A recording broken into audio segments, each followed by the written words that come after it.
धर्मप्रेमी, भगवत भक्तिप्रेमी सुहृदजन हो. भागवत पुराण निरूपण यातलं शनिवारी अशा प्रकारचं हे जे आपलं निरूपण आहे ते आज अत्यंत चांगल्या पवित्र मुहूर्तावर आपण घेतो आहोत आणि ते म्हणजे आज दत्त जयंती आहे. दत्त महाराजांचा उल्लेख भागवतातच एकादश स्कंधामध्ये आलेला आहे. एकादश स्कंधावर जेव्हा आपण निरूपण करू तेव्हा सविस्तर बोलूच, पण मी आज असा विचार केला की आता आपण 7व्या स्कंधाला सुरुवात करणार आहे. तर 7व्या स्कंधाला सुरुवात करण्याच्या पूर्वी एक सामान्यपणे 10 मिनिटं ते 12 मिनिटं दत्त महाराजांच्याबद्दल बोललो तर ते उचित होईल. आणि आपण सगळे आत्ता दत्ताच्या देवळात नसलो तरी श्रीकृष्णाच्या समोर गीताधर्मदात असताना आणि सर्व देवो नमस्कारा केशवम प्रति गच्छति ही आपली अद्वैताची भावना असल्यामुळे गीताधर्मदाच्या प्रांगणात आपण दत्त महाराजांची आठवण केली तर ती बरोबरच ठरेल. दत्त महाराजांची आठवण मी का करतोय हे या आठवणीच्या शेवटी भागवत जेव्हा सुरू करेन 7वा स्कंद तेव्हा वैयक्तिक संदर्भ एक माझ्या जीवनातला आहे तो तुम्हाला मी सांगतो आणि मग 7व्या स्कंदाकडं आपण जाऊ. पण दत्त महाराज गुरुदेव दत्त यांची आठवण दत्त जयंतीला करणं हे आपण सगळ्यांनी अत्यावश्यक आहे. याचं कारण असं, एक माणूसच असा आहे की ज्याच्या जीवनामध्ये गुरुतत्व येऊ शकतं. माणूस सोडून अन्य कोणाच्याही जीवनात, मनुष्येतर प्राण्यांच्या जीवनात गुरुतत्व नसतं. गुरुतत्व म्हणजे काय तर गुरु याचा अर्थ व्यापक, श्रेष्ठ, बृहत, मोठं. उदाहरणार्थ आपण चालत असताना चालू शकतो याचं कारण पृथ्वीचं गुरुत्वाकर्षण आपल्यावर आहे. गुरुत्वाकर्षण, गुरुत्व आकर्षण ते आहे म्हणून आपण स्थिर आहोत, चालू शकतो, इकडे तिकडे जाऊ शकतो. गुरुत्व, गुरुत्वाकर्षण इथल्या गुरु शब्दाचा अर्थ मोठा. आता गुरुत्वाच्या उलट बरोबर शब्द कोणता तर लघुत्व. लघु कोण, काटकोण वगैरे शब्द आपल्याला माहिती आहे. आता लघु आणि गुरु, लघुत्व आणि गुरुत्व. समजा गुरुत्वाची व्याख्या करा म्हटलं तर कशी करता येईल. आपल्या शिष्याचं लघुत्व जो घालवतो आणि गुरुत्व जो वाढवतो तो गुरु. लघुत्व म्हणजे हीन, कमीपणा, दोष, मर्यादा घालवतो आणि ह्याच्याबरोबर उलट सामर्थ्य, बल, शक्ती वाढवतो तो गुरु. आता मी असं विधान केलं की गुरुत्व ही भावना, शिष्यत्व ही भावना. उदाहरणार्थ भगवद्गीता, भगवान श्रीकृष्ण गुरु, अर्जुन शिष्य. आता ही भावना फक्त मनुष्य प्राण्यात आहे, अन्य प्राण्यात नाही. उदाहरणार्थ गमतीनं असं आपण म्हणूया, सिंह जेव्हा केव्हा पृथ्वीवर जन्मास आला तेव्हापासून आजपर्यंत सिंह जसा 1,00,000 वर्षापूर्वी होता तसाच आता आहे. असं कधी घडलं आहे का की सिंह आणि सिंहीण एखाद्या गुहेच्या बाहेर आपल्या बछड्यांना, छाव्यांना घेऊन चला आता तुम्हाला शिकार कशी करायचे हे मी शिकवते, अशा प्रकारे धावत जावं. समोरून हत्ती आला तर हत्तीच्या समोरून कधी हल्ला करू नये, कारण त्याच्यावर सोंड असते.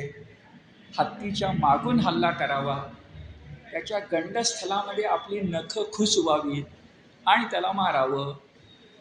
असा पाठ सिंहिणीनं किंवा सिंहानं आपल्या छाव्यानं दिलाय, असं कधी घडलंय का? एखादा घोडा असं दुडक्या चालीनं चालावं, रणांगणामध्ये असं उभं राहावं, स्वाराला अशा प्रकारे मदत करावी, असं कधी शिकवलंय? असं घडलंय का? बघा, घोडा आणि सिंह हे मनुष्येतर प्राणी जेव्हा केव्हा जन्मास आले निसर्गत, त्या वंशदाय म्हणून जे त्यांना मिळालं, वंशदाय म्हणून आईवडिलांच्याकडून, तेवढ्यावरच ते गुजराण करतात मरेपर्यंत. एक माणूस मात्र असा आहे की आईवडिलांनी जे काही दिलेलं असतं, उदाहरणार्थ कर्ण, उदाहरणार्थ एकलव्य, तो मात्र गुरुच्या मदतीनं आपल्यामध्ये भर घालू शकतो. इतकी भर घालू शकतो की दक्षिण ध्रुवाचा उत्तर ध्रुव सुद्धा होऊ शकतो. हे गुरुचं सामर्थ्य आहे. त्यामुळे गुरुत्व, गुरुभावना, गुरुप्रसाद हा फक्त मनुष्य योनीतच शक्य आहे, मनुष्येतर प्राण्यांच्यामध्ये शक्य नाही. आणि हे तत्व अगदी सुरुवातीला आपल्या वेदकालीन ऋषींनी ओळखलं आणि म्हणून त्यांनी सूर्यालाही गुरु मानलं. गायत्री मंत्र, ओम तत्सवितुर्वरेण्यं भर्गो देवस्य धीमहि धियो यो नः प्रचोदयात. हे सूर्यनारायणा, तुझे सूर्यकिरण माझ्या बुद्धीत प्रवेश करू देत आणि मी प्रकाशमान, तेजस्वी, ज्ञानवान व्हावा. विश्वामित्रांना स्फुरलेला हा गायत्री मंत्र आहे. गायत्री म्हणजे गाय नव्हे, सूर्य. आता जसे विश्वामित्र, जसे वसिष्ठ, जसे याज्ञवल्क्य, अन्य या सगळ्या ऋषींनी सुरुवातीच्या कालखंडात ऋग्वेदामध्ये आपल्याला पौराणिक देव दिसत नाही, तर आपल्याला निसर्गातले देव दिसतात.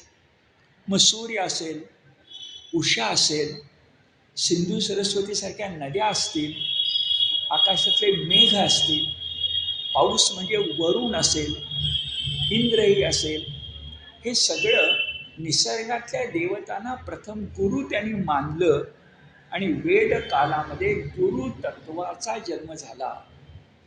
आणि आज ज्याला आपण दत्तात्रेय म्हणतो, तोच वेदामध्ये गुरूंचा गुरु म्हणून आहे. म्हणजे आजचा आपला दत्तात्रेय हा पौराणिक आहे. दत्तात्रेय अत्री ऋषींचा मुलगा, अनसूयेचा मुलगा, 3 देवांचं एकत्रीकरण, ब्रह्मा विष्णू महेश, हा पौराणिक देव आहे, पुराणातला देव आहे. त्याच्या मागं जर गेला तर वेदातला देव हा निसर्गातलाच आहे. नंतरच्या उपनिषदीय अन्य कालखंडातला देव म्हणजे एकमुखी दत्त, म्हणजे कोणी ऋषी आहे. बघा, वेदातला देव अमूर्त आहे, निसर्गासारखा. वेदातला दत्त अमूर्त. दत्त शब्दाचा अर्थ काय? दिलेले. दत्त, प्रदत्त, दिलेले. ज्या तत्वाला घेणं माहितीच नाही, फक्त देणंच माहिती आहे, तो दत्त. दुसरं काय बरं? तर दत्त ही स्मर्तुगामी अशी देवता आहे पुराणात. मी तिची आठवण केली की ती उभी राहते. म्हणून आपल्याकडे म्हण आहे बघा, काही माहिती नव्हतं आणि अचानक तो दत्त म्हणून उभा राहिला. हा दत्त म्हणून उभा राहिला म्हणजे काय? तुम्ही स्मरण करा, तो भेटतो. मी ज्यांच्यावर प्रबंध लेखन केलं आहे, एकनाथ काशीमध्ये 3 वर्ष होते, भागवत लिहित होते, एकादश स्कंद. तर मणिकर्णिका घाट म्हणून आहे, त्या घाटावरही ते प्रवचन करायचे आणि देवळ आहे. एका देवळामध्ये एकनाथ, अशा प्रकारे दत्ताचं देऊळ, एकनाथ कीर्तन प्रवचन करत होते. आणि नाथानं वाटलं एवढं सगळं मी करतोय, ही घडलेली घटना आहे. एकनाथानं वाटलं इतकं सगळं मी करतोय तर दत्तानं मला दर्शन द्यावं की, असं नाथांच्या मनामध्ये आलं आणि गेलं. पण ते देवाला कळलं आणि खरंच ते कीर्तन करत असताना एका दरवाज्यातून दत्त महाराज आले आणि एकनाथांना भेटले.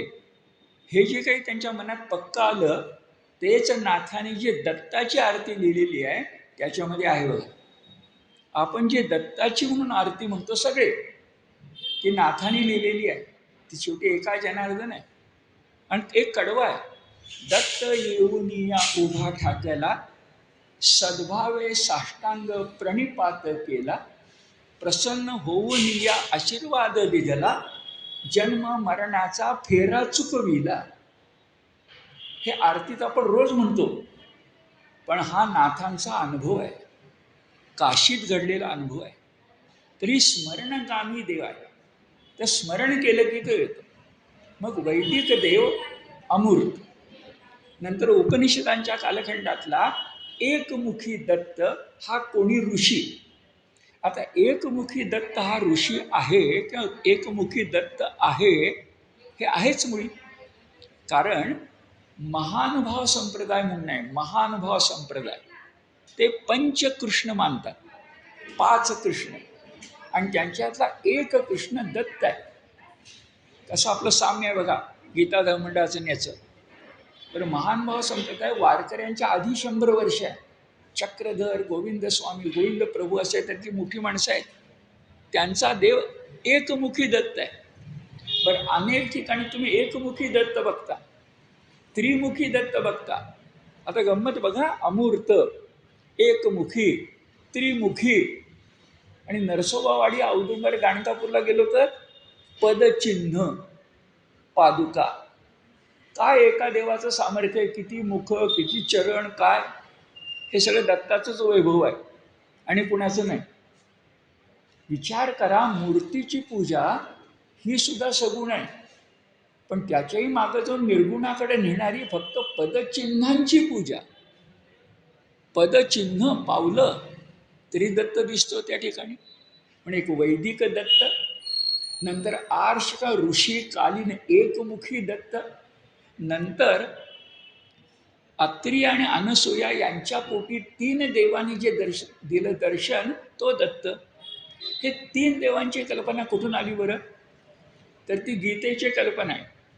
सत्व, रज आणि तम, म्हणजेच ब्रह्मा, विष्णू आणि महेश. 3 भावना, 3 गुण, 3 मुख, त्रिदेव. पण ते जन्म कुठे घेतात? अत्री आणि अनसूया. अत्री शब्दाचा अर्थ अ म्हणजे नाही, त्रि म्हणजे 3 गुण. सत्व, रज, तम हे गुणही ज्यांच्या ठिकाणी नाहीत, कारण ते 3 गुणांचं चांगलं वाईट आहे ना. सत्व आवडतो, पण तमाचं काय करायचं? पण टाळता तर येत नाही. असं कोणी जगात माणूस आहे कधी रागावलाच नाही, नाही ना.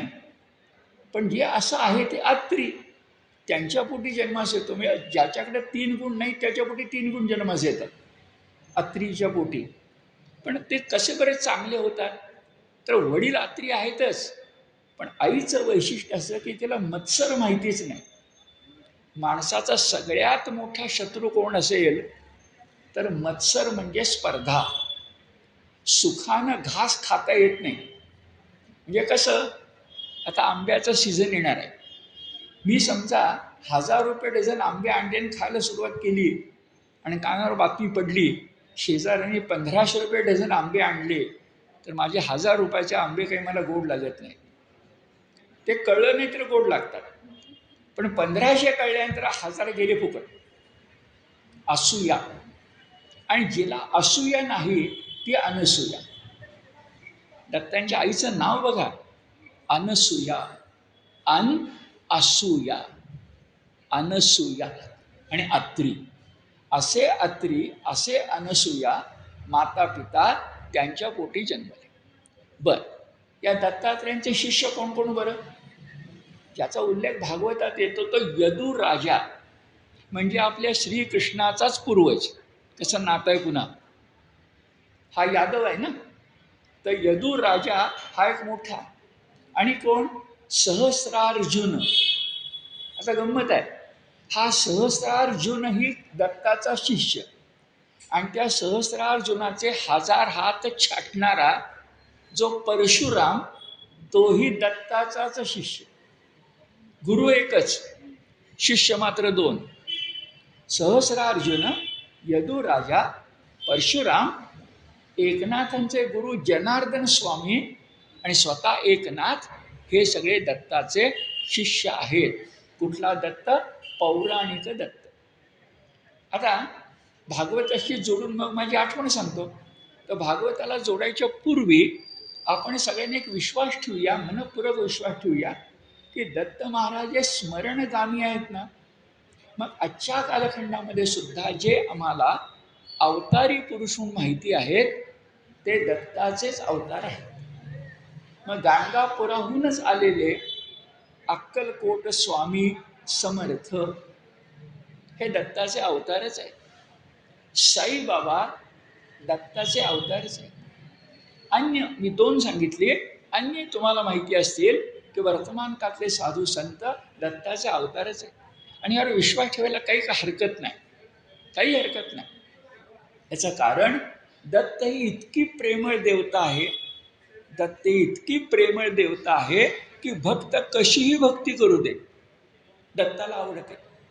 इथं धर्म, पंथ, जात, वय कशाचं बंधन नाही.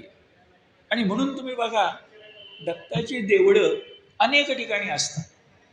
मला तर गमतीनं असं वाटायचं प्रत्येका बघा जुन्या काळात एस टी आपली व्यवस्थित चालायची. अलीकडे जरा लालपरीला दिवस जरा अलीकडे बरे आलेत आता, पण म्हणजे अर्ध तिकीट झाल्यापासून, परंतु पूर्वी जरा वाईटच होतं. मी सहजपणे महाराष्ट्रामध्ये फिरताना असा विचार करत होतो की सगळ्या एस टी स्टँडच्या बाजूला एक मंदिर बांधलेलं असतं, सगळ्या एस टी स्टँडच्या.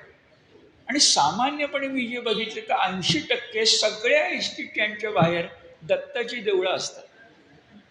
माझ्या मनात विचार आला, या एस टी स्टँडचा प्रमुख जो कोणी स्टँडचा प्रमुख असेल तो काय दत्तभक्तच असतो काय? हे कसं बरं, त्याची तर बदली होते, मग कसं काय तो देवळं बांधतो? आता हा विचार मी तुमच्यावर सोडतो. तर दत्ताची देवळं कशी काय असतात बघा, विचार करा. तर दत्त हा सगळ्यांचा लाडका देव आहे. आता दत्ताचं वैशिष्ट्य असं की तो स्वतः यदुराजाला सांगतो की लोक मला गुरुदेव दत्त म्हणतात, गुरूंचा गुरु गुरुदेव दत्त. पण भागवताच्या एकादश स्कंदात ते सांगणार आहेत की मी 24 कलांचा पौर्णिमेचा चंद्र होण्यासाठी, नेहमी 15 किंवा 16 कला असतात, पण 24 कलांचा आकडा वाढला, 24 कलांचा गुण पौर्णिमेचा चंद्र होण्यासाठी ते म्हणतायत दत्त महाराज या यदुराजाला की मी 24 गुरु केले. त्यांची यादी मी वाचून दाखवणार आहे आणि जेव्हा बोलेन एकादश स्कंदात त्यावेळी सविस्तर बोलणार आहे. पण त्या 24मध्ये 2 किंवा 3 फक्त मनुष्य आहेत आणि बाकी सगळे विश्वातले आहेत, सृष्टीतले आहेत, पशु आहेत, पक्षी आहेत, सर्प आहेत. त्याच्या मागचं तत्व तुम्हाला मी सांगतो. ज्ञानेश्वर म्हणाले चिद्विलासवाद. चिद्विलासवाद म्हणजे काय बरं? जे जे भेटे भूत ते ते मानिजे भगवंत, हा भक्तियोग निश्चित जाण माझा. पण ज्ञानेश्वरांचं तत्वज्ञान त्यांच्या व्यक्तिमत्वाप्रमाणेच आकाशगामी राहतं. ज्ञानोबा माऊली, ज्ञानदेव, आपण नमस्कार करायला गेलो माऊली म्हटलं तरी ज्ञानेश्वरांच्या बद्दल एक आदरयुक्त भीती वाटते. पण तेच तुकाराम, रामदास, एकनाथ, नामदेव यांच्याबद्दल आदरयुक्त भीती शब्द चांगल्या अर्थानं, पण भीतीबरोबर प्रीती पण वाटते, म्हणून आपण तिला माऊली म्हटलंय. विठोबा माऊली, ज्ञानोबा माऊली, माऊली म्हणून आपण जोडून घेतलंय, जरा कमी केलंय. म्हणजे भीती वाटत असली तर अधिक जवळ आईच्या पदराला कुणाला हात पुसता येतो ना पोराला, तसं केलंय आपण. पण आपण केलंय. ज्ञानेश्वर हे व्यक्तिमत्व इतकं विलक्षण आहे की त्याचं स्मरण करणंच फार चांगलं. फार जवळ जाण्याची योग्यता आपली नाही आहे. अधिक बोलत नाही जेव्हा, नाही तर काही पण गैरसमज होऊ शकेल. मुद्दा असा की ते ज्ञानेश्वर, तो गुरुदेव दत्त हे जेव्हा चिद्विलासवाद सांगतात तर एकनाथाने वाक्य बघा, आकाशातला जो चिद्विलासवाद होता तो पृथ्वीवर आणला आकाशातला चिदविलासवाद पृथ्वीवर आणला आणि नाथ भागवतातल्या 24 गुरूंची कथा सांगून सृष्टी हीच गुरु हे तुम्हाला मला पटवून दिलं. मी तुम्हाला चिदविलासवाद म्हटलं, चितविलास काही कळत नाही, पण सृष्टी हीच गुरु म्हटलं कळतं. वटपौर्णिमा, नागपंचमी काय आहे? सृष्टी हीच गुरु, हेच आपल्याला भागवतामध्ये दिसेल. आता एकादश स्कंद भागवतामध्ये हेच ओव्यातून सांगितलंय, श्लोकातून सांगितलंय. कोणकोणते गुरु सांगितलेत बघा. गुरूंची फक्त यादी आता वाचतो, एखाद्याबद्दल बोलतो आणि नंतर सविस्तर आपण एकादश स्कंदाच्या वेळा बोलूया. इथं म्हटलंय, आता हे मराठी आहे, कुणीतरी भाषांतर केले चांगल्या प्रकारे, अनुवाद. आता मुक्त करतो संचार, गुरूंची शिकवण आधार, त्यांची नावे विचार, ऐक राजा. माझ्या गुरूंची, आता गुरुदेव दत्त म्हणतायत, माझ्या गुरूंची नावे जाण, पृथ्वी, आता आपण मोजत जाऊया, 24 आता येईल. पृथ्वी, वायू, आकाश, जल, अग्नी, चंद्र, सूर्य, कबूतर, अजगर, समुद्र, पुढं पतंग, मधमाशी, शिकवण दिली कैसी. नाही थांबा, पुन्हा म्हणतो अजगर, समुद्र, पतंग, मधमाशी, गजराज, हरिण, मासा, पिंगला, एक मनुष्य, पिंगला, टिटवी, बालक, कुमारी, बाण करणारा म्हणजे शरकर्ता. पुढे बघा, साप, कोळी, कुंभार, माशी, 24 गुरु माझ्याशी. सुरुवात कुठून केली? पृथ्वीपासून, आणि शेवट कुठे झाला? कुंभार माशी. 24 गुरु माझ्याशी, शिकवण दिली त्यांनी कशी, आचरणावरून त्यांच्या. असे 24 गुरु आहेत. आता यामध्ये मनुष्य प्राणी कोण कोण आहेत? तर शरकर्ता, आता याचीच गोष्ट पाहूया आपण. बाण करणारा, धनुष्य बाणातला बाण असतो लोखंडी, तो करणारा. आणि कोण आहे? एक कुमारी आहे, तिची कथाही मोठी छान आहे, एकांत प्रियता शिकवली आहे. एक शरकर्ता, एक कुमारी, दोन झाली माणसं. अशी आणखी 2 त्या ठिकाणी 4 तुम्हाला दिसतील. बाकी सगळे सृष्टीतले पशु पक्षी आहेत. 24 20 जे केवढं 2/3 बहुमत होऊन गेलं की नाही, नुकता निवडणुका झाल्या ना. तर अशा प्रकारच्या बहुमतानं गुरुपद कुणाला मिळालंय? तर सृष्टी, तिच्यातले प्राणी, मनुष्य प्राणी कमी आहे. आता या कुमारीची गोष्ट थोडी मोठी आहे म्हणून आता नाही सांगत, एकांत प्रियता. पण शरकर्त्याची गोष्ट छोटी आहे, ती लक्षात घ्या. कुणाला गुरु केलं? गुरूंच्या गुरुदेव दत्तांनी एक लोखंडी काम करणारा, लोखंडाचे बाण बनवणारा, ती जी काही आहे विशिष्ट प्रकारची त्या ठिकाणची अग्नीशी खेळ तो करणारा, असा एक सामान्य लोहार, समाजातला काय फार मोठा प्रतिष्ठित नव्हे, असा कोणी एक लोहार रस्त्याच्या कडेला त्याचं चंद्रमौळी घर, त्या ठिकाणी धनुष्यबाणातला बाण बनवत बसलाय. ती त्या ठिकाणी भट्टी पेटलेली आहे, वारा घातला जातोय, लोखंड तापवलं जात आहे, वाकवलं जात आहे, अणुकुच्चीदार त्याला केलं जात आहे, उलटं सुलटं केलं जात आहे. त्याच कामात तो व्यग्र आहे. आणि दत्त महाराजांनी शेजारी उभे राहिले, त्यांचा गुरु होणार आहे ना तो. आणि दत्त महाराज त्याचं ते काम बघत होते, किती एकाग्रतेनं हा काम करतोय. आणि आश्चर्य म्हणजे तेवढ्या थोड्या वेळामध्ये दत्त महाराज बघत असताना, अवधूत आहेत ते यावी, अवधूत बघत असताना एक राजा मिरवणुकीने गेला.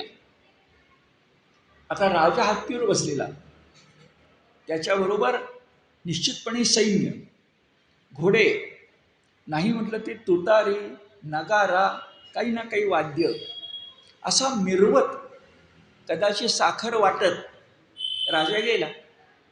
आता राजाची मिरवणूक बघायला किती दुतर्फा लोक उभे राहिले असतील, हातातलं काम टाकून गेले असतील की नाही, हे सगळं दत्त महाराज बघतायत.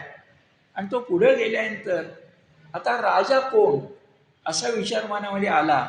त्याचे लोहार त्या गावातलाच आहे, मग इतर कोणाला विचारण्यापेक्षा त्यालाच विचारूया. म्हणून दत्त महाराजांनी त्याला विचारलं की आत्ता जो राजा गेला त्या राजाचं नाव काय? तेव्हा तो लोहार वर मान करून म्हणाला, काय म्हणाला? राजा आत्ता गेला. ते म्हणाले म्हणजे काय, एवढी मोठी मिरवणूक गेली, एवढी मोठी वाद्य वाजली, एवढा मोठा राजा गेला, त्याचं नाव विचारतो तुम्हाला? तुम्हाला नाव सांगतो, पण राजा आत्ता गेला. म्हणजे याला काम करताना वरात एवढी जाऊन सुद्धा माहिती नाही. अशी एकाग्रता कामात जर असेल तर ते काम 100% यशस्वी होणार. हा एकाग्रतेचा गुण मी शरकर्त्या करून शिकलो. शरकर्ता बाण तयार करणारा, असं दत्त महाराज आपल्याच भागवतात एकादश स्कंधात 7 ते 9 अशा प्रकारचे अध्याय त्याच्यामध्ये या 24 गुरूंच्या कथेमध्ये सांगतात. आज दत्त जयंती आहे, तर दत्तात्रयांच्या गुरूंची कथा आपण बघितली. आता वैयक्तिक संदर्भ सांगतो. ज्यांना दत्तात्रेयांचा वर्तमान काळातला 3रा अवतार मानलं जातं ते आहेत टेंबे स्वामी. त्यांना थोरले महाराज असं म्हणण्याची पद्धत आहे. त्यांच्या मागं कोण कोण? तर त्या टेंबे स्वामींच्या मागं 2 मानले जातात. एक म्हणजे श्रीपाद श्री वल्लभ आणि त्यांचे शिष्य नरसिंह सरस्वती. श्रीपाद श्री वल्लभ आणि नरसिंह सरस्वती ह्या 2 गुरूंचं चरित्र म्हणजे दत्त संप्रदायात वाचतात ते गुरुचरित्र. आपण जे गुरुचरित्र म्हणून वाचतो सगळे दत्तभक्त वाचतात. सरस्वती गंगाधर नावाच्या कानडी माणसानं मराठीत लिहिलेलं आहे. काय गंमत आहे बघा. पण त्याचं नाव सरस्वती, वडिलांचं नाव गंगाधर, मुलाचं नाव सरस्वती. तो जन्मानं कानडी आहे पण तो मराठी आहे. त्यानं मराठीत गुरुचरित्र लिहिलंय जे आपण वाचतो आणि त्याचं काही फळही येतं सप्ताह केल्यानंतर, तुम्हाला माहिती आहे. आता हे जे टेंबे स्वामी ते नरसिंहवाडी या ठिकाणी 12 वर्ष तपश्चर्या केलेली आहे. नंतरच्या कालखंडात त्यांनी अनेक ठिकाणी चातुर्मास केले. अखेर ते गरुडेश्वर म्हणून गुजरातमधलं जे आहे त्या ठिकाणी त्यांनी समाधी घेतली. हे टेंबे स्वामी विलक्षण दत्तभक्त. त्यांनी संस्कृतमध्ये मराठीमध्ये एवढी प्रचंड ग्रंथसंपदा केली आहे की एका माणसाने त्यावर प्रबंध लेखन करून PhD मिळवायचं काय कारण नाही. 2-4 जणांनी मिळवलं तरी चालेल. जे तुम्हाला कळेल अशा भाषेत सांगतोय. 2-4 जण PhD करू शकतील जे फक्त संस्कृत, फक्त मराठी, नंतर आणखी काही प्रचंड लेखन या माणसाने केलेलं आहे. अत्यंत व्रतनिष्ठ. म्हणजे आपली पोटदुखी असेल, त्यांना पोटदुखीचाही त्रास होता, तर ती बरी करण्यासाठी तपश्चर्या करूनच ती बरी करायची, औषध नाही घ्यायचं. अशा विलक्षण कथा टेंबे स्वामींच्या जीवनात आहे. कुठं टेंबे स्वामींचं चरित्र वाचायला मिळालं तर जरूर वाचा, तर कादंबऱ्यासुद्धा आहे. आता 2 मिनिटात माझा संदर्भ सांगतो. या टेंबे स्वामी ज्या नरसिंहवाडीला होते, नरसोबावाडी, नरसिंहवाडी, त्या 12 वर्षामध्ये काही लहान मुलं त्यांची सेवा करत होती. ते वयाने मोठे होते. काही लहान मुलं त्यांची सेवा करत होती. त्यात एक लहान मुलगा त्यांची सेवा करत होता. त्याचं नाव बंडू काकतकर. बंडू काकतकर. या बंडूबद्दल प्रेम टेंबे स्वामींना इतकं होतं की नंतरच्या कालखंडात जेव्हा नरसोबावाडीला ते पत्र लिहायचे तेव्हा त्यामध्ये ते उल्लेख करायचे, चिरंजीव बंडूला नारायण. जो संन्यासी असतो तो नमस्कार म्हणत नाही, नारायण म्हणतो. तर बंडूला नारायण असं म्हणायचे, अशी पत्र उपलब्ध आहेत. आणि हे बंडोपंत म्हणजे त्यावेळचे बंडू काकतकर, हे बंडोपंत काकतकर जे नरसोबावाडीतले एक मोठे व्यापारी. आणि वैयक्तिक संदर्भ असा की ते माझ्या आईचे वडील, माझा आजोळ काकतकर आहे, नरसोबावाडी. एवढाच वैयक्तिक संदर्भ पुरे. आता भागवताकडे आपण येऊया. आणि भागवताकडे आपण आलो की सप्तम स्कंधाला आत्ता आपण सुरुवात करणार आहोत.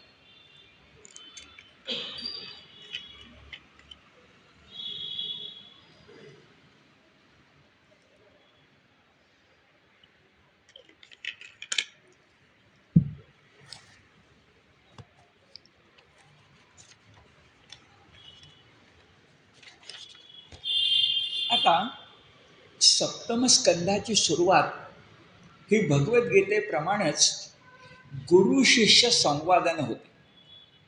शिष्य आहे परीक्षिती आणि गुरु आहेत शुकदेव. तेव्हा परिस्थिती शुकदेवाने एक महत्त्वाचा प्रश्न विचारतात. तो प्रश्न तुमच्या माझ्या मनात सुद्धा येऊ शकतो.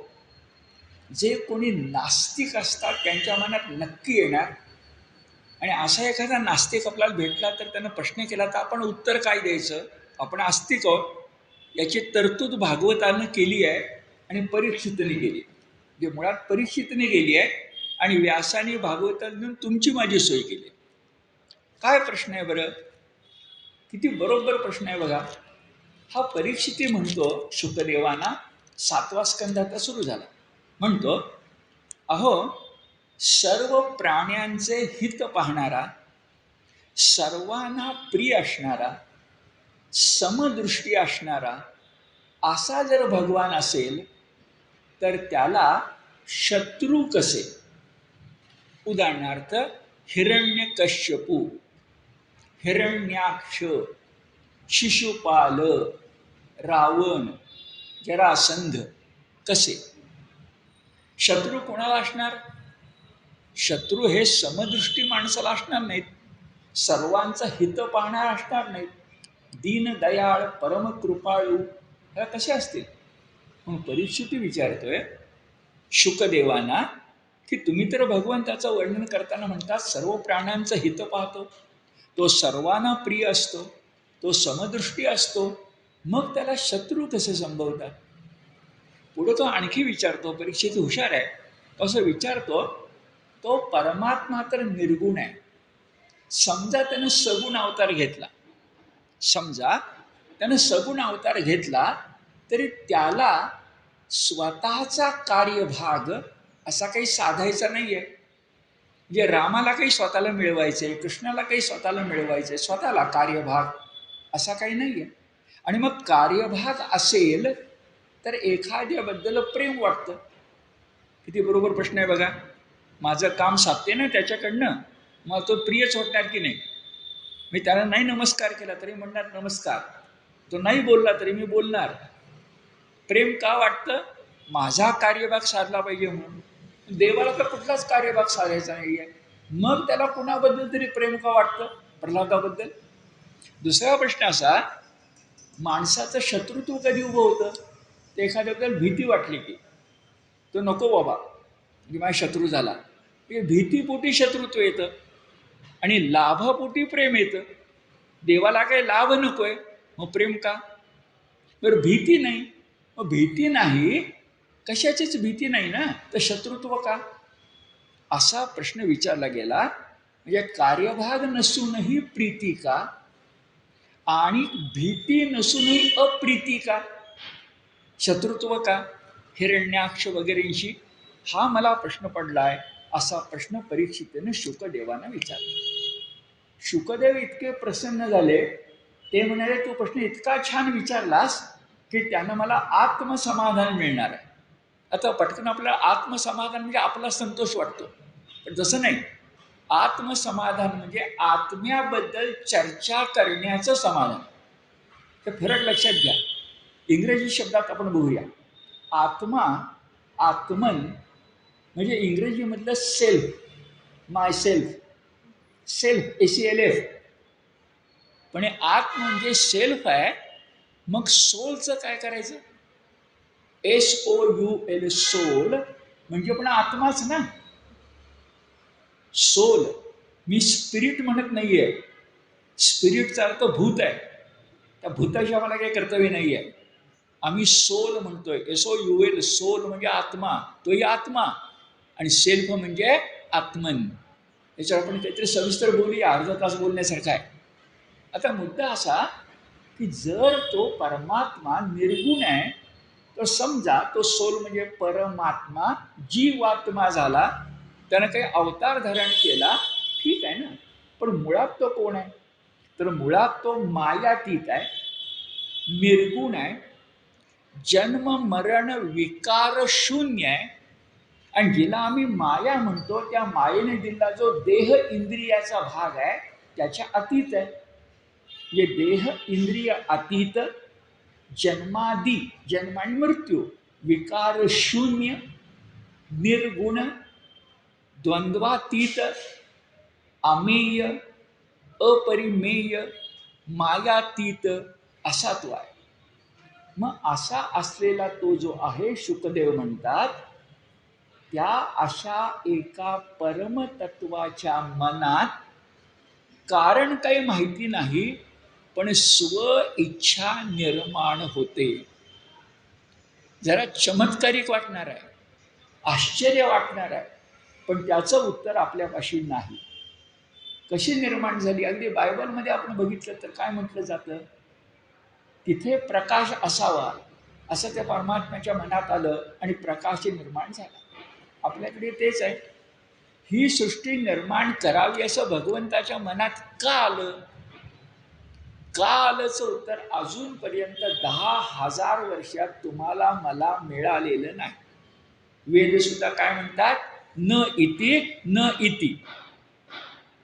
आता ही स्वइच्छा निर्माण का झाली याचं कारण माहिती नाही. पण एकदा स्वइच्छा निर्माण झाल्याबरोबर भगवंताला असं वाटलं की आपलीच एक शक्ती जी आहे ती म्हणजे माया. माया म्हणजे आदि माया, मूळ माया, भगवंताची शक्ती. मी नेहमी उदाहरण देत होते, मला हात वर करावासा वाटला की माझ्या बाहूची शक्ती माझी आहे, तिच्यावर माझं नियंत्रण आहे. मी हात वर करीन नाही तर करणार नाही. ठीक आहे. तसं माया सुद्धा भगवंताच्या अधीन आहे. फक्त त्या मायेच्या साह्याने भगवंताला जशी माणसाला क्रीडा करावीशी वाटते तशी लीला करावीशी वाटली. आता शुकदेव बोलतायत, जशी माणसाला क्रीडा करावीशी वाटली तशी भगवंताला लीला करावीशी वाटली. आता जरा बाहेर जाऊया. आणि क्रीडा कशी करावीशी वाटते? तर आपण असं एके ठिकाणी उभं राहावं आणि 2-3 वर्षाची 2-3 मुलं तुमच्या समोर यावी. ती 2-3 वर्षाची मुलं तुमच्या समोर आल्यानंतर आपण त्याचं फक्त निरीक्षण करूया. इथं बोलावली जरी 2-3 वर्षाची मुलं, तर काहीही कारण नसताना ती ओरडतील, काहीही कारण नसताना नाचतील, काहीही कारण नसताना एकमेकांशी कुस्ती करतील, काहीही कारण नसताना भांडतील. हे होतंय की नाही बघा. आता स्वतःच्या मनाला प्रश्न विचारा की मी तर स्वस्थ उभा आहे, मी काय करत नाही आहे, आणि पोरं असं का करताय? याचं उत्तर क्रीडा. त्यांना खेळावंसं वाटतंय. ओरडणे ही खेळणं आहे त्यांचं. तुम्ही बघितलं सर, मुलं उगीच ओरडतात, कारण काहीच नसतं. तर ओरडणं ही क्रीडा आहे, खेळणं ही क्रीडा आहे, मारामारी करणं ही क्रीडा आहे, भांडणं ही क्रीडा आहे. जशी या लहान मुलाला क्रीडा करायची वाटते, आणि लहान मुलं तर देवासारखे असतात, म्हणजे देवाला पण क्रीडा करायची वाटते. त्या क्रीडेला फक्त शब्द वेगळा आहे, लीला. आता ही लहान मुलं जी ओरडतात ना, ती त्यांच्यातली जी ऊर्जा असते ना, ती त्यांना गप्प बसू देत नाही. आपण म्हणतो ना, अमक्या तमक्याचं रक्त तापलेलं आहे, तरुण रक्त आहे. मग रक्त जर तेच असतं की ते म्हातारपणी कुठे जातं, काय होतं? पण तापलेलं रक्त, तरुण रक्त आणि म्हाताऱ्याचं रक्त हे आपण म्हणतो. तसं भगवंतानं पण ठरवलं. आता किती इंग्लिश शब्द आहे, लॉजिकल आहे बघा. एकदा काय झालं, स्वइच्छा कशी पुरी करायची, तर पुरी करायची मग मायेच्या मत्तीनं. आता माया म्हणाली, सांख्य तत्वज्ञान आहे, माया म्हणाली माझ्या मतीने जर खेळ करायचा असेल तर तुम्ही जरी त्रिगुणातीत असलात तरी माझी अट आहे की तुम्हाला त्रिगुणांच्या मत्तीनंच खेळ करावे लागतील. आता पुन्हा व्यावहारिक उदाहरण घेऊया. फुटबॉलचे नियम वेगळे आणि क्रिकेटचे नियम वेगळे. एखादा फुटबॉलपटू म्हणाला मी क्रिकेट खेळणार पण फुटबॉलच्या नियमानं करणार, चालेल ना? तसं माया भगवंताला म्हणाली मी कोण आहे, सांख्यांची प्रकृती, तुझ्या दर्जाचीच आहे मी. तू शिव, मी शक्ती. तो पुरुष, मी प्रकृती. तो परमेश्वर, मी माया. तुझ्यासारखीच आहे. तू पती, मी पत्नी. मला सांगा, पत्नी काही अटी घालते की नाही संसारामध्ये, का फक्त पतीचंच ऐकते, म्हणजे पतिव्रता, पण तिने काही बोलायचंच नाही, चालेल? तसं मायेचं ऐकावं लागतं भगवंताला. मग भगवंत काय करतो, आता हे भागवतकार सांगते, तर भगवंत काय करतो, तर त्याला जेव्हा सत्वगुणाचं खेळावं असं वाटतं तेव्हा देव आणि ऋषी निर्माण करतो. देवाला सुद्धा लीला करायची आहे ना. मग जेव्हा त्याला वाटलं सत्वगुण सत्वरजन तमच्या बाहेर जाता येणार नाही, चौथा गुण काही नाही आहे. बरं असं बघा, सत्वगुण नको, आपलं तमोगुण नको, सत्वगुणच पाहिजे. म्हणजे त्या राजाची गोष्ट सांगतात तशी. एक राजा म्हणे क्रिकेटची मॅच बघायला गेला, त्याला काहीच माहिती नव्हती. क्रिकेटची मॅच बघायला गेला, छान क्रिकेटची मॅच आहे, अटीतटीची झाली. आता जसं पाऊस पडला ना तसं पाऊस बिऊस काय पडला नाही आणि अटीतटीची मॅच झाली. राजा खुश संपूर्ण तासभर मॅच बघत होता. नंतर दिवाणाने विचारलं, महाराज कसं काय वाटलं? म्हणाले फार छान वाटलं, पण एक शंका मला आली की हे 11 लोक खेळतायत ना, हे एकाच चेंडूसाठी का भांडतायत? त्यांना म्हणावं आमच्याकडे 10-12 चेंडू घेऊन जावा ना. अशी संस्थानिकाची गोष्ट आहे. तर काय करायचं, एकदा जर खेळ ठरला तर खेळाचे नियम पाहिजेत की नको? मग सत्वगुण, चला देव आणि ऋषी भागवतात आहे, तुम्ही काढून बघा, देव आणि ऋषी. आता राजस गुण ठरला, मग राजस गुण ठरल्यानंतर रजोगुणातून देव आणि ऋषी गेल्यानंतर तमोगुण नाही आहे, परंतु जरा काहीतरी वेगळ्या देवांच्या पेक्षा, त्याला म्हणतात रजोगुण. तो तमो इतका वाईट नाही आहे आणि सत्व इतका चांगला नाही, त्याला काही इलाज नाही. तर रजोगुणाचा खेळ करायचा, ते देवानं आता असुर निर्माण केले. म्हणून मागं मी बोललो होतो, सुर आणि असुरामध्ये राक्षस शब्द आणू नका, राक्षस नंतर होतो. सुर आणि असुर हे सात्विक आणि राजस एकाच आई वडिलांची मुलं आहेत, आदित्य आणि दिती. आईत फरक आहे, वडील एकच आहे, कश्यप, आठवते ना? तर हे ध्यानामध्ये घेतल्यानंतर मग रजोगुण कुणाचा, असुरांचा. आणि तमोगुण जो आहे तो मात्र आपल्याला कळत नाही, पण आपल्याला कळला पाहिजे. गीताही ते सांगते, भागवती ते सांगतं, यक्ष रक्षांशी, म्हणजे राक्षस हे वेगळे आहेत आणि राक्षसासारखे असुर होतात तेव्हा त्यांना मारावं लागतं. नाही तर प्रल्हाद जन्मानं कोण आहे, असुरच आहे ना, तो भक्त होऊ शकतो ना. पण तो जो राक्षस झाला, रावण मुळात भक्त होता की शिवाचा, पण शिवभक्त असून जर तो राक्षस झाला, तमोगुणी झाला, तर मारायला पाहिजे ना. आणि भागवतकार न बोलता सांगतात, भातुकलीच्या खेळामध्ये जसं सगळं लागतं, भातुकलीच्या खेळात म्हणजे 4 शेंगदाणे, पण त्याचीच पंचपक्वानं बनवायची ना. शेंगदाणे तेवढेच, गूळ तेवढाच, पण पंचपक्वान्न, तसा खेळ आहे. आणि जर नीट खेळला नाही तर रंगतदार कसा काय होणार? तर भगवंताने ठरवले छान खेळायचं. आता भागवतकार आणखीन एक सांगतात, आणि भगवंतानं मायेचं प्रकृती जसं ऐकायचं ठरवलंय, तसं आणखी कुणाचं ऐकायचं ठरवलंय. आणि ते म्हणजे भगवंत सुद्धा ज्याला मान देतो ते काल तत्व. यमराज नाही मी म्हणत आहे, काल तत्व. आणि विचार करा, या काल तत्वाला काही उत्तरच नाही. आपल्याच इतिहासामध्ये यावनी आक्रमण आपण का सहन केलं, इंग्रजी आक्रमण आपण का सहन केलं, आपण इतके सद्गुण विकृतीवाले का झालो? हा सावरकरांचा शब्द आहे. सद्गुण विकृती का झालो? हे उत्तरच नाही. मग काही लोक उत्तर देतात काळाचा परिणाम. मला नाही ते पटत ते, पण मग तुम्हाला उत्तर सांगतोय काळाचा परिणाम. काल तत्व नावाचं एक तत्व आहे. आपण जुन्या काळामध्ये महाभारत सिरीज बघितली बघा, तर तो फिरत होता ना तोसा. आणि भगवान जेव्हा खेळ करतो, एवढं सांगून आपण मूळ ठिकाणी घ्या. भगवान जेव्हा खेळ करतो म्हणजे राम आणि कृष्ण, तेव्हा त्या खेळात तो काळाचे नियम पाळतो. राम आणि कृष्ण दोघंही सामान्य माणसाप्रमाणे मृत्यूच, पण कृष्ण एका व्याधा करून शिकारीसारखा आणि राम शरीर नदीमध्ये जलसमाधी घेऊ. मला सांगा, एकनाथाने घेतलेली जलसमाधी गोदावरीच्या कृष्ण कमल तीर्थात, आणि रामानं, तुम्ही अयोध्येला गेला तर काही अंतरावर आहे शरीरपासून, आपल्या अयोध्येपासून, तिथं रामाने जलसमाधी घेतल्याचं आपल्याला सांगितलं जातं. रामाने जलसमाधी घ्यावी, त्याच्या आधी लक्ष्मण निघून जावा, त्याच्या आधी सीता निघून जावी. काही विलक्षण आहे जीवन, पण इलाज नाही.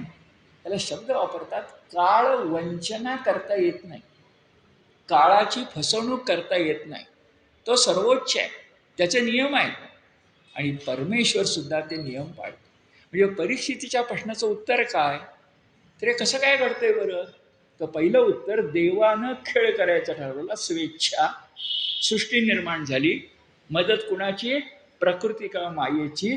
तिचे काही नियम आहेत ते स्वीकारावे लागतात. आणि या सगळ्याच्या वर एक काळ नावाचं तत्व आहे, ते अमूर्त आहे. यमराज हा पण घडवलेला आहे, यम आणि यमी त्याची बहीण, हे घडवलेलं आहे आपण वेदामध्ये. मृत्यूला नाव नाही आहे. यमराज हे मृत्यूचं नाव आपण ठेवलंय, नावं ठेवलीत मृत्यूला, पण एका अर्थ लक्षात घ्या, पण मृत्यू अनामिक आहे असं लक्षामध्ये घेतलं की एक काळ आहे, त्याची वंचना कुणालाही करता येत नाही. म्हणून हे परीक्षित राजा, का बरं भय आणि का बरं भीती, का बरं प्रीती आणि का बरं हे, याचं उत्तर मिळालं. पण 3/4 1/4 उत्तर असं आहे, जे हिंदू तत्वज्ञानाचा पाया आहे ते म्हणजे कर्म विपाक सिद्धांत. तुम्ही या जन्मात सत्वगुणी वागलात, पुढच्या जन्मात तुम्ही सत्वगुणी होण्याची शक्यता आहे. खात्री नाही, पण शक्यता आहे. म्हणजे असं, परीक्षा दिली तर रिझल्ट लागणार की नाही? परीक्षा दिली नाही कसं काय कळणार? तसं परीक्षा तरी दिली ना, सत्वगुणी वागूया ना, ठीक. तर त्या पद्धतीनं कर्मविपाक सिद्धांत, निसर्गाचा नियम, जे पेराल ते उगवेल. बाभळीचं झाड लावलं तर गुलाबाची फुलं नाही येणार, त्याला काटेच येणार. हा निसर्गाचा नियम, नियतीचा नियम, हाच परमात्म्याचा नियम. म्हणून नास्तिकांना आपण सांगायचं, नास्तिकांना म्हणायचं, तुम्ही देव म्हणा म्हणू नका, नियती म्हणा, निसर्ग म्हणा, काय वाटेल ते म्हणा, पण तुमच्यापेक्षा कोणतरी मोठं आहे असं म्हणा. मीच तो भगवंताचा अवतार असं फक्त म्हणू नका. कारण काही माणसं अशी त्या टोकाला पण जाणारी भेटलीत आपल्याला, मीच भगवंताचा अवतार, एवढं फक्त म्हणू नका, अशी आपण नास्तिकाने विनंती करायची. बाकी काही भांडण नाही. तर मला वाटतं बऱ्याच प्रश्नाची उत्तरं मिळाली. पण भागवतकार हे कवी असल्यामुळं त्यांनी 3 शब्द वापरले. 100% नाही येते, पण छान आहे. म्हणजे कसं बघा, एकदा देवाला वाटलं की आपण निद्रा किंवा विश्रांती घ्यावी, निद्रा किंवा विश्रांती. एकदा देवाला वाटलं भोगेच्छा म्हणजे उपभोग घ्यावा, आणि एकदा देवाला वाटलं की जगाचा नाशच करावा, जगाचा नाश करावा, सुखानं विश्रांती घ्यावी, आणि त्याच्या आधी म्हटल्याप्रमाणे सुखाचा उपभोग घ्यावा. उपभोग विश्रांती विलय, उपभोग विश्रांती विलय, सत्व रज तम असे भागवतकार म्हणतात. 100% नाही आहे, पण भागवतकार नमूद केलंय म्हणून आपण जाऊया पुढं. भागवतकार आणि आपल्याला सांगतात, एक 5 मिनिटं घेतो, कारण आधी दत्त महाराजांच्यावर आपण बोललं की भक्तीचे सुद्धा 2 प्रकार आहेत. हे भक्त आपल्या भागवतात, गीतेत आणि हिंदू धर्मातच संभवतो. अन्य धर्मात, पंथात, संप्रदायात संभवत नाही, पण हिंदू धर्मात संभवतो. काय बरं? तर भक्तीचा एक प्रकार असतो, तिचं नाव विरोध भक्ती. म्हणजे विरोध करणारा सुद्धा भक्त. तो संदर्भ कसा आला तो सांगतो. आपलं परीक्षित राजाला प्रश्नाचं उत्तर दिल्यानंतर शुकदेव म्हणाले, हे परीक्षिते, तू जो हा मला प्रश्न विचारलास, हाच प्रश्न जुन्या कालखंडामध्ये, कारण परीक्षितीनं प्रश्न विचारताना म्हटलं होतं की वृत्रासुर जो होता भागवतात, वृत्रासुर जो होता त्याला सद्गती कशी मिळाली, आणि वेन नावाचा राजा होता, हे सगळं पूर्वी येऊन गेलंय. हा वेन नावाचा राजा होता, तो मात्र नरकात कसा काय गेला? वृत्रासुरही पापीच, त्याला स्वर्ग, आणि वेनही पापीच, त्याला नरक, हे कसं काय? असं परीक्षितीने विचारलं. नेमका हाच प्रश्न शुकदेव म्हणतात तुझ्या पूर्वजांनी विचारला होता, ते म्हणजे धर्मराज. आणि धर्मराजाने युद्धानंतर जो राजसू यज्ञ केला, त्या यज्ञाच्या अखेरी त्यांनी प्रश्न विचारला राजसू यज्ञाच्या वेळेला, की ज्यानं विरोध केला होता शिशुपाल, त्याचं मस्तक उडवलं गेलं, शिक्षा दिली गेली, पण तो शिशुपालाची ज्योत सुद्धा त्या वृत्रासुराप्रमाणेच देवामध्ये सामील झाली. परीक्षितीनं प्रश्न वृत्रासुराचा विचारला, धर्मराजांनी शिशुपालाचा विचारला. प्रश्न एकच आहे की हे तर पापी आहे, हे तर तमोगुणी आहे, आणि अशांचा देव कसा काय उद्धार करतो? त्या शिशुपालाला कसं काय सायुज्य प्राप्त झालं? तेव्हा भगवंत म्हणाले, अरे एक अनुबंध आहे. तो अनुबंध असा की जे कोणी प्रखर वैर करतात, जे कोणी प्रखर वैर करतात तेही मला येऊन मिळतात. जे कोणी उत्कट भक्ती करतात तेही मला येऊन मिळतात. जे कोणी माझं पराकोटीचं भय बाळगतात तेही मला येऊन मिळतात. आणि जे कोणी पराकोटीचा स्नेह, आता भक्ती शब्द नाही आहे, स्नेह किंवा वात्सल्य, त्यांची एक भावना आहे, हे करतात तेही मला येऊन मिळतात. आता हे कोण कोण आहेत बरं? तर कंस जो होता त्याला सतत भय वाटत होतं. शिशुपाल जो होता त्याला सतत वैर वाटत होतं. पांडव जे होते त्यांची भक्ती होती. आणि भागवताचं खास वैशिष्ट्य असं आहे की गोपींची भक्ती जी आहे ती पांडवांच्या भक्तीसारखी शरणागताची भक्ती नाही आहे, तर सख्य भक्ती आहे. भक्तीचे प्रकार दोन, एक शरणागताची भक्ती आणि दुसरी कोणती? सख्य भक्ती. सख्य भक्ती कुठं संभवते? तर गोपींच्या बाबतीत कृष्णाची सख्य भक्ती ही वात्सल्याच्या अंगानं झालेली आहे प्रकार. आणि म्हणून नारद मुनी म्हणतात की भक्ती जर करायची असेल तर यथा व्रज गोपिकानाम. भक्तीचं शेवटचं टोक कोणतं? व्रजभूमी म्हणजे वृंदावन गोकुळात जी गोपीने केली ती. पण भागवताचा अभ्यास करताना गोपींच्या रासक्रीडेचा चुकीचा अर्थ लावला गेलाय, कात्यायनी व्रताचा चुकीचा अर्थ लावला गेलाय, आणि वात्सल्याच्या ठिकाणी आराधना असताना कोणीतरी राधा नावाची एक कल्पित व्यक्ती निर्माण केली, कल्पित व्यक्ती निर्माण केली. अख्ख्या भागवतामध्ये राधा हा शब्द नाही, राधा नावाची व्यक्ती नाही, फक्त गोपींचा उल्लेख आहे. आणि त्या सगळ्या गोपी आराधना करणाऱ्या आहेत, राधा नाही. पण हे भागवत सांगताना ठामपणे आपण सांगितलं पाहिजे. आणि मी गीतेचा अभ्यासक असणारा ठामपणे तुम्हाला सांगणार आहे, मग जेव्हा कात्यायनी व्रत येईल तेव्हा काही बोलणार आहे, जेव्हा रासक्रीडा येईल तेव्हा काही बोलणार आहे. ते खूप लांब आहे अजून. पण भूमिका लक्षात ठेवा, भागवत ही भक्ती आहे, ती सख्य भक्ती आहे. ती वात्सल्य भक्ती आहे, ती शृंगार भक्ती नाही. कोणी म्हणत असेल तर तो प्रतारणा करतोय हे आपण लक्षामध्ये घेतलं पाहिजे आणि पुराव्यानं म्हणजे श्लोकाच्या आधारे बोललं पाहिजे. जसं मी सांगितलं, कुणी अभ्यास करून अख्ख्या भागवतातल्या दशमस्कंधात राधा नावाची एक व्यक्ती दाखवावी. ती जयदेव कवीच्या गीत गोविंदातून 11व्या-12व्या शतकात आपल्याकडे अवतीर्ण झाली आहे आणि भागवत इसवी सन पूर्व 1000 आहे.